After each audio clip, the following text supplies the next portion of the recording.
খবর 24 সাথে আপনাকে স্বাগত। নতুন নতুন খবর জানার জন্য আমাদের চ্যানেলে চোখ রাখুন।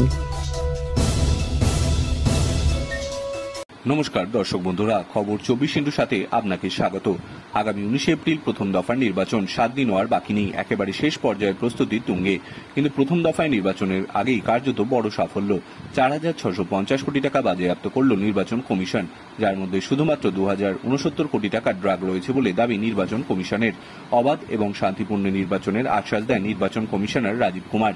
এমনকি মানি পাওয়ারের উপর পদক্ষেপ নেওয়ার কথাও বলেন। আর এরপরেই বড় পদক্ষেপ কমিশনের। নির্বাচন কমিশন সূত্রে খবর, গত 1 মার্চ থেকে এই বিষয়ে অভিযান চালানো হয়। তাতে বিপুল পরিমাণ ড্রাগ এবং নগদ উদ্ধার হয়। শুধু তাই নয়, বিপুল এই অর্থ গত 2019 সালে সাংসদ নির্বাচনের সময় উদ্ধার হওয়া 3,475 কোটি টাকারও বেশি বলে দাবি কমিশনের। নির্বাচন কমিশনের এক আধিকারিকের দাবি, গত 1 মার্চ থেকে প্রত্যেক দিন 100 কোটি টাকা বাজেয়াপ্ত করা হয়েছে।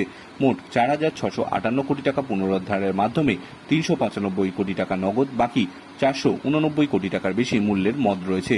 তাৎপর্যপূর্ণভাবে 45% ড্রাগ বাজেয়াপ্ত করা হয়েছে, যার আনুমানিক মূল্য 2,069 কোটি টাকা বলে দাবি কমিশনের।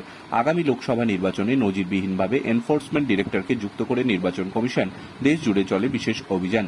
তাতেই এই বিপুল পরিমাণ নগদ উদ্ধার হয়েছে বলে দাবি নির্বাচন কমিশনের। এমনকি দেশের 75 বছরের লোকসভা নির্বাচনের ইতিহাসে এই প্রথম 4,650 কোটি টাকার মতো সর্বাধিক নগদ অর্থ বাজেয়াপ্ত করা হয়েছে বলে চাঞ্চল্যকর দাবি নির্বাচন কমিশনের।